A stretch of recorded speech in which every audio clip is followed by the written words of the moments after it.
While the world wasn't watching, Africa just pulled off something that will completely change the global digital order. And the silence from Western tech giants right now should tell you everything you need to know.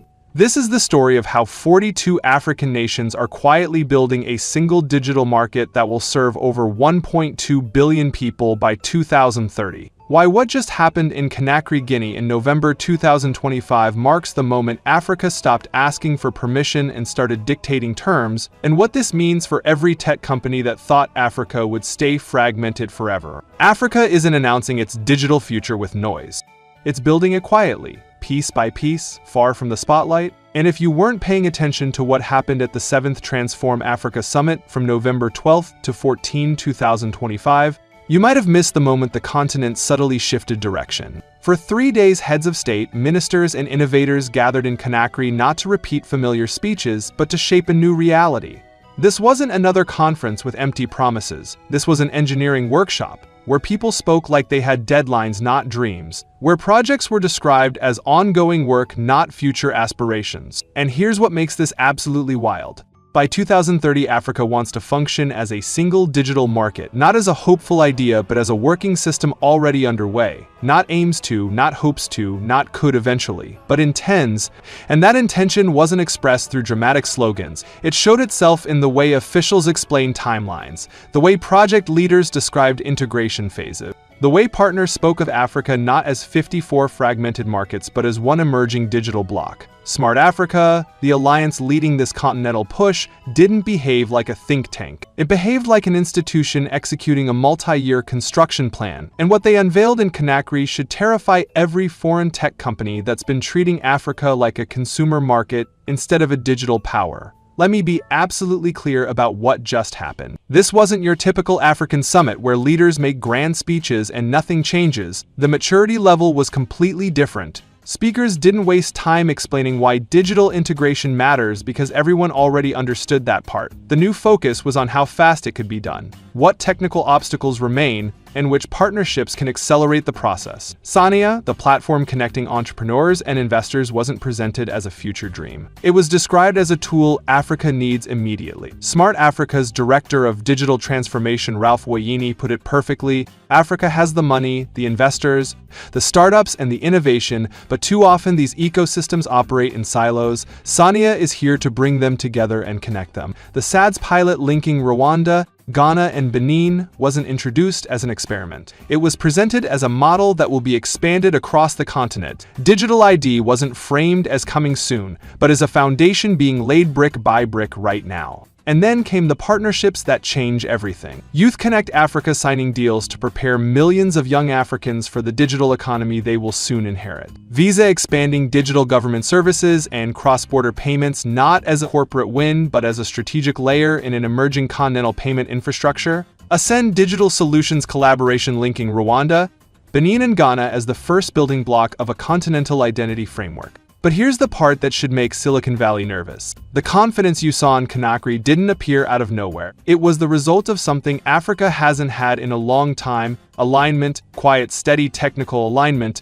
the kind that doesn't make headlines but changes everything once it starts taking shape. For years, African countries worked on digital projects independently. Rwanda pushed digital identity. Kenya advanced fintech. Ghana explored interoperability. Nigeria invested in startups. South Africa built cybersecurity frameworks. But these efforts moved like separate rivers, full of potential but flowing in different directions. What Smart Africa has managed to do slowly but persistently is redirect these rivers toward a shared ocean. The alliance has evolved. A decade ago, it was mostly a space for conversations and declarations. Today, it operates more like an institution coordinating multiple construction sites across the continent. And when a member state signs on, it isn't signing up for discussions, it's committing to alignment. 42 member countries representing over 1.2 billion people now moving in the same direction. Think about what that means. This isn't a small regional bloc experimenting with digital cooperation. This is more than half the continent coordinating digital identity, data exchange, payment systems, AI governance, and internet infrastructure with the same vocabulary, the same standards. the same timeline. And here's what nobody expected. The summit took place in Conakry, a francophone West African city, the first time this gathering happened outside the usual digital hubs, and that location choice mattered enormously because it showed this initiative wasn't being driven by a handful of digitally advanced countries. It was becoming truly continental. When leaders from West, East, Central, Southern, and North Africa sit under the same roof discussing digital identity, cross-border payments, unified data exchange, and AI governance with shared frameworks, you begin to see the shape of something larger forming, something the global tech order never anticipated. African leaders no longer speak as if the continent must catch up to others. They speak as if Africa is designing its own path, one that doesn't copy Europe, Asia, or North America, but reflects its own population, its own needs, its own economic rhythm, and that psychological shift creates confidence. Not loud confidence, quiet confidence. The kind that makes progress feel inevitable rather than theoretical. But strip away the policy language and partnerships, and the single digital market comes down to one simple thing: making everyday life easier for millions of Africans who spend too much time fighting systems that should be working for them, not against them. For decades, Africa's biggest digital problem wasn't a lack of talent or ideas. It was friction, little obstacles everywhere. A business that works in one country suddenly gets stuck in another. A mobile wallet accepted at home turns useless across a border. Government services that require long lines, long forms, long explanations. The promise of a single digital market is not to create some magical future where technology solves all problems. It's to remove that friction quietly, consistently, practically, the kind of change you feel in your everyday routine, not just in national statistics. Take digital identity. Today, moving between countries often means proving who you are over and over again with different forms of ID. New registrations, new systems to learn. A unified digital identity means you are recognized across borders securely, instantly, reliably. You don't think about it, it just works. The same goes for payments. The frustration of trying to send money across borders or trying to buy services in another African country is something almost everyone on the continent has experienced. A unified payment system removes that barrier. A phone number becomes a wallet becomes continental, and suddenly what felt complicated starts feeling ordinary. For small businesses, the impact is even bigger. A seller in Lusaka shouldn't need to rebuild their entire business model just to reach customers in Harare or Johannesburg. A fashion designer in Akure shouldn't need 10 different platforms to serve a market that's just a few hours away. Once digital borders fall, the idea of exporting inside Africa becomes easier than it has ever been. A local business becomes a regional business without taking on the usual burden of bureaucracy and cost. And then there's access to services. Today, an entrepreneur might struggle to get information or support because the right system isn't available in their country. A single digital market fixes that. If Rwanda builds a world-class digital public service, why shouldn't a citizen in Guinea benefit from it through interoperable platform? But as life becomes simpler within the continent, something else starts happening beyond it. When Africa begins removing its internal barriers, the external world starts paying closer attention, and the reactions from global tech powers are absolutely fascinating. When a continent starts solving its internal problems, the external world always reacts. Sometimes quietly, strategically, sometimes with discomfort, and that's exactly what's happening now. As Africa begins removing digital friction, big players outside the continent are paying far more attention than before. For years, Africa relied heavily on foreign-built systems. Payment rails, cloud infrastructure, cybersecurity frameworks, identity tools, even basic software used to run government services. These systems weren't necessarily bad, many were useful, but they came with limitations: data stored overseas, rules written elsewhere, pricing controlled internationally, digital policies shaped with outside interests in mind. And as long as African countries weren't aligned, those limitations stayed invisible. They aren't invisible anymore. The moment countries began coordinating digital identity, linking data exchange systems, merging payment frameworks, the global tech landscape felt it. You can see it in how foreign companies now compete harder for African partnerships. You can hear it in the shift of vocabulary, words like collaboration, co-creation, joint development appearing far more often. You notice it when global conferences suddenly feature Africa in sessions that previously never included the continent. the world knows what a unified digital Africa represents. The largest young population on Earth stepping into a shared digital space. A market bigger than the EU beginning to form. An innovation ecosystem not shaped by external donors but built on African priorities. Some countries see opportunity. They recognize that a stable, harmonized African digital market is good for global business. It means clearer rules, predictable systems, proper digital infrastructure. These actors are leaning in, wanting long-term partnerships. They understand Africa isn't a risk anymore, it's a serious digital frontier. Others, however, are more cautious. A continent that controls its own digital identity, data, and cybersecurity is less dependent, less influenceable, less open to external pressure. For decades, Africa's fragmented digital environment made it easier for foreign actors to operate country by country, shaping policies through bilateral deals. A unified structure changes that. It compresses negotiation space. It alters power dynamics. Some countries worry that Africa's new sovereignty will make their own digital interests harder to impose. Others fear that as Africa harmonizes, it will gravitate toward partners who respect sovereignty more. But the most interesting reaction is the quiet one. Global institutions suddenly beginning to frame Africa as an equal digital participant rather than a technology consumer. You see this shift slowly but unmistakably. Africa isn't being spoken about as a market to develop, it's being discussed as a partner to integrate with. And here's why that matters. If you project Africa's current direction forward, even conservatively, the continent in 2030 doesn't look like the Africa most people imagine today. It looks more organized, more internally connected than at any point in modern history. Not perfect, not uniform, but coherent. And that coherence is what changes everything. A unified digital identity system across a large portion of the continent means movement becomes simpler. Verification becomes faster. Services become less tied to geography. A person from Ghana can authenticate themselves in Rwanda with the same ease they do at home. A business incorporated in Dar es Salaam can operate across multiple countries without reinventing its entire administrative structure every time.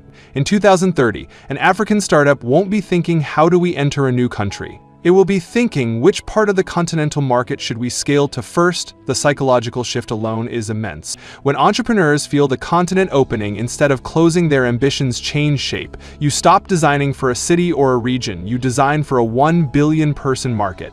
Payments will feel different too. Not overnight, but gradually. Every year more systems will connect, more currencies will integrate, more digital tools will work across borders without friction. A baker in Dar es Salaam will sell to customers in Lusaka without treating it like a complicated international operation. A freelance designer in Nairobi will get paid by a client in Abidjan with the same ease as receiving a local transfer. This isn't theory, it's already happening in fragments. The single digital market simply scales it up. By 2030, governments will also behave differently. Policy won't be as isolated. If Kenya creates an effective framework for AI governance, there's no reason that structure can't be replicated in Malawi or Guinea or Botswana. If Rwanda develops a strong cybersecurity protocol, it can become a continental template. Instead of 50 different experiments running at once, you get a shared library of working systems, each country improving what others have already built. The education and talent pipeline will adjust as well. Digital skills won't be taught only for local use, but for continental opportunities. A young African learning software development, artificial intelligence, or cloud architecture will be stepping into a job market that spans from Lagos to Kigali to Casablanca to Cape Town. The pathways widen not because borders disappear, but because systems begin to talk to one another. And perhaps the strongest change in 2030 will be confidence. A continent that once saw itself through the lens of global dependence will begin acting like a region shaping its own digital architecture. That shift, internal, psychological, cultural, may be the most transformative of all. Because when Africa activates its single digital market, the leverage matters. For decades, global negotiations involving Africa, whether in trade, technology, data governance, or investment, have been shaped by fragmentation. Companies could enter one market and use that foothold to influence another. Governments could strike bilateral deals that benefited one state while bypassing others. Digital standards varied widely, creating loopholes that gave foreign actors more control than the continent often realized. A single market changes that dynamic immediately. When infrastructure, identity, payment systems, and data frameworks become interoperable, Africa gains negotiating power it never had before. Consider what that means in practice. A global tech company trying to influence data policy in one African country will now face a continent-wide framework instead of a single national decision. A foreign telecom operator can't play countries against each other for market access if licensing systems are aligned and harmonized. A payment company seeking dominance must now integrate with a continental system, not just pick a few markets and ignore the rest. The advantage shifts quietly but decisively toward Africa. Investors will feel the shift too. Previously entering African markets required navigating a maze of regulations, currencies, and disjointed infrastructures. A unified digital market makes investment more predictable, less risky, far more scalable. Instead of funding a startup that serves one city or one region, investors get a company serving an entire continent. That alone changes how global capital flows into African innovation ecosystems. Geopolitically, the implications are even broader. Africa will no longer be seen simply as a place where digital tools are deployed by global powers. It becomes a developer, regulator, and exporter of its own systems. Countries that once approached Africa as a consumer market will have to adjust. They'll recognize that the continent is now shaping digital norms, not just adopting them. And that recognition comes with respect, the kind that isn't given freely but earned through structure, scale, and coherence. The psychological shift inside the continent may be the most important of all. Africans will increasingly see themselves as part of a functioning whole, not isolated national economies. Young professionals will feel the possibilities of a borderless digital environment rather than the constraints of narrow markets. Businesses will think continent first, not country first. Governments will approach policy with a broader vision, and this collective mindset, once formed, becomes hard to reverse. In many ways, Africa won't announce its arrival as a digital power.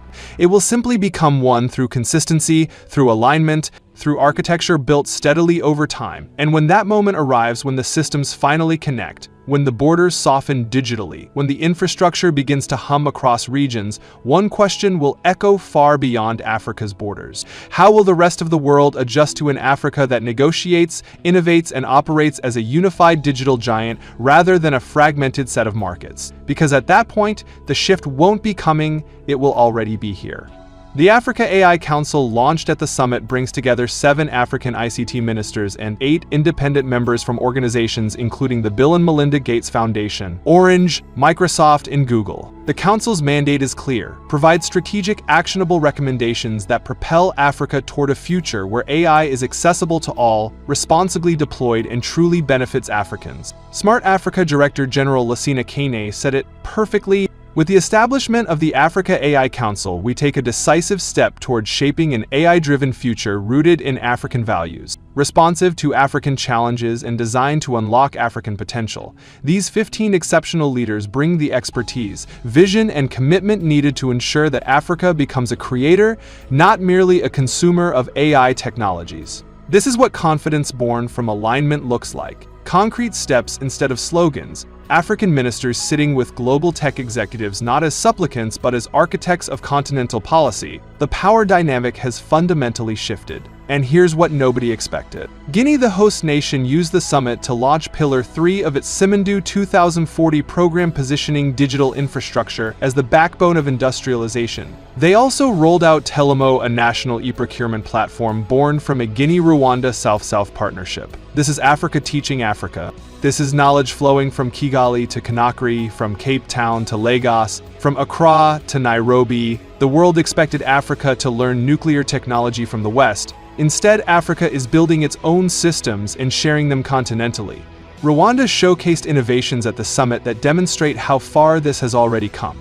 Network modernization, government smart admin system, a Ubuzima for healthcare, Kubaka for construction management, citizen engagement portal, agriculture management information system, digital ambassadors program, government enterprise service bus, data hub, Hang hubs for innovation. These aren't concepts. These are working systems that other African countries can now adapt and deploy. And that's the real revolution. Once one country solves a problem, the solution becomes continental.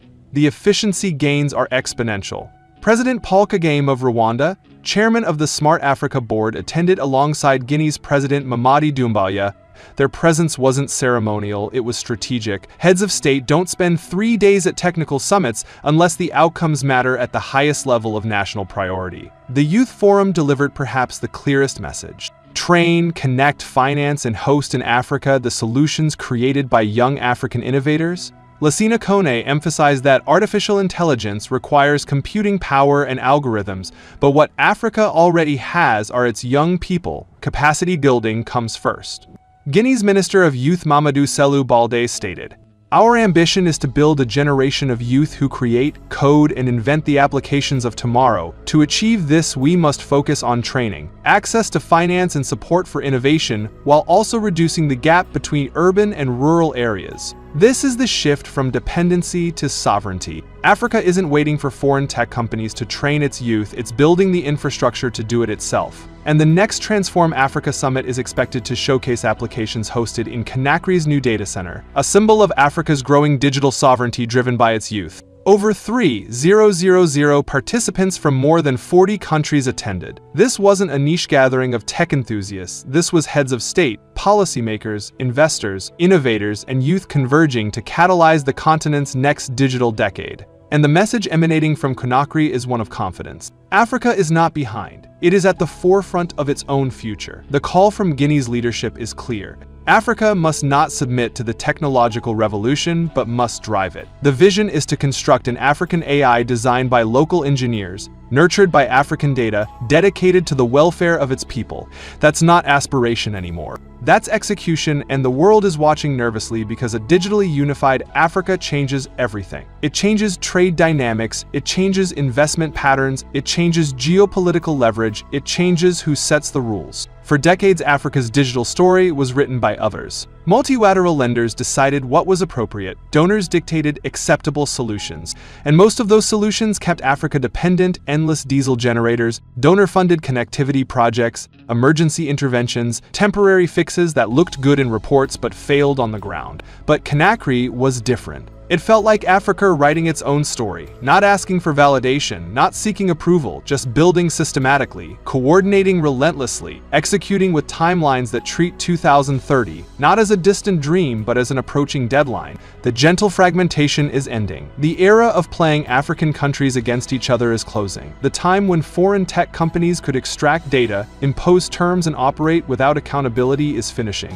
A new reality is taking shape, one where Africa controls its digital identity, stores its own data, routes its own payments, governs its own AI, trains its own engineers, builds its own platforms, and negotiates as a unified bloc that represents over 1 billion people. This is the history they didn't see coming. This is the shift that makes people uncomfortable because it disrupts decades of assumptions. Every partnership announced in Conakry, every framework aligned, every system connected adds another brick to a structure that looked impossible 10 years ago.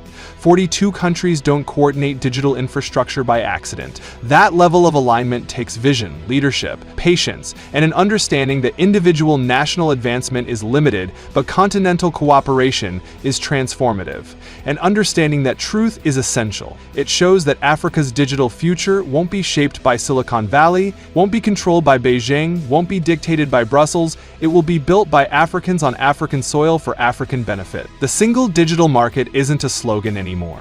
It's a construction project with timelines, deliverables, partnerships, and momentum. And by 2030, when the systems connect fully, when the infrastructure hums across regions, when a student in Dakar can access the same digital services as someone in Nairobi, the world will realize something fundamental changed. Africa didn't catch up. Africa built its own path. And now everyone else has to adjust to a continent that stopped waiting for permission and started building power.